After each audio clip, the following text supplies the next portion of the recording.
last couple of years, the still most important thing is who is giving you relevance. Relevance you either acquire by obviously finding a readership on the web, or you're given relevance because you're selected in a selection process by a publisher.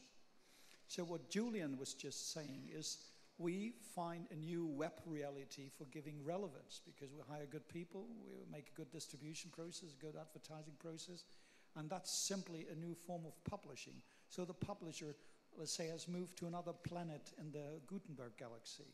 Is that right? Would you agree to that?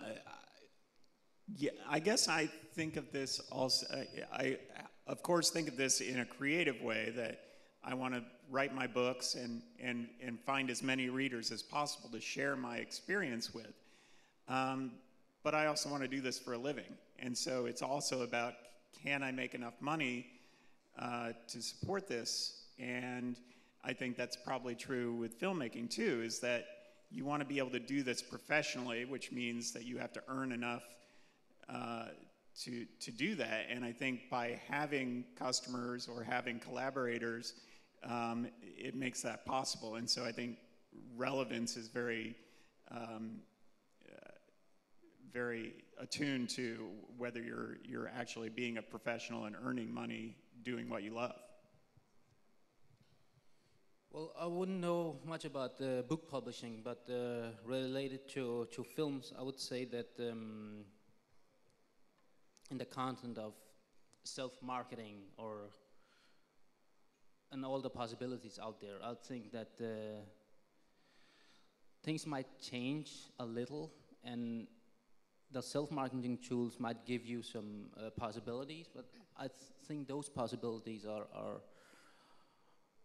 giving to you to read to the middlemen. I don't think you, as a filmmaker, you can ever skip them. I think you are very, very, you need them. You need the distribution, because film is basically about branding these days. You see a Warner Brothers logo, you know what you're going to, and things like that. And this distribution buys you credibility. And I haven't really seen any successful film who was distributed by the filmmaker himself and gone to a wide mainstream audience. I haven't seen that in films, so I think that I think it's a win-win situation. I don't think we can say that who wins and who loses. We have given more opportunity to get to the middlemen, and the middlemen of course want to get to us, so it's a win-win. Another question down here.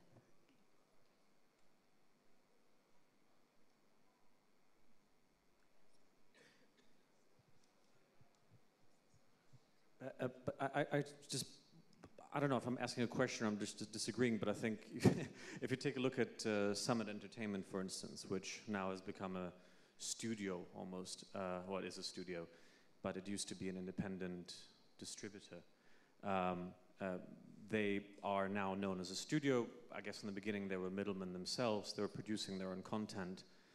Don't you think that certain filmmakers with business savvy and a vision of how to distribute and also use social networks and also know how to actually tap into the wide world can take on both those roles of the quote-unquote middleman and as the creator as well? Well, when you are saying independent distribution, then that is still distribution. I mean, someone is doing something for you, and it doesn't really matter how big they are. The point is that they are the distributors. If you're a filmmaker, you are obviously spending a lot of time of doing films. Meanwhile, those distribution companies are spending their time to getting to the mainstream audience. So if you want to accomplish what they're doing, you're going to create 48 hours a day somehow. So I think that they are getting better at their job as much as we're getting better at ours.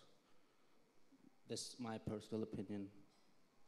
Okay, thank you. I think we're just about out of time now, so it just remains me to ask you to join me in thanking Shaun and Boyd for being with us, and to wish you a good afternoon. Thank you.